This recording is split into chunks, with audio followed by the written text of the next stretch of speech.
Pala mga mare, gumawa nga pala ako ng barbecue. Ayan. Ibang klaseng barbecue naman ang nilagay nating panglasa. Ang nilagay ko dyan yung honey na may, ano yun, ewan ko basta yun. Tapos nilagyan ko yan ng toyo, nilagyan ko siya ng konting paminta, asin.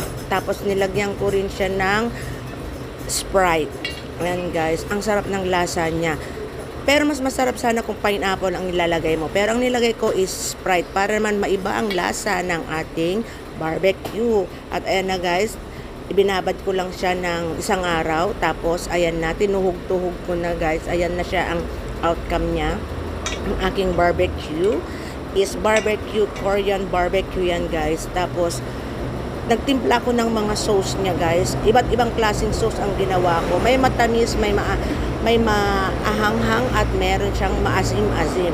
Ayan ang ating barbecue. Thank you for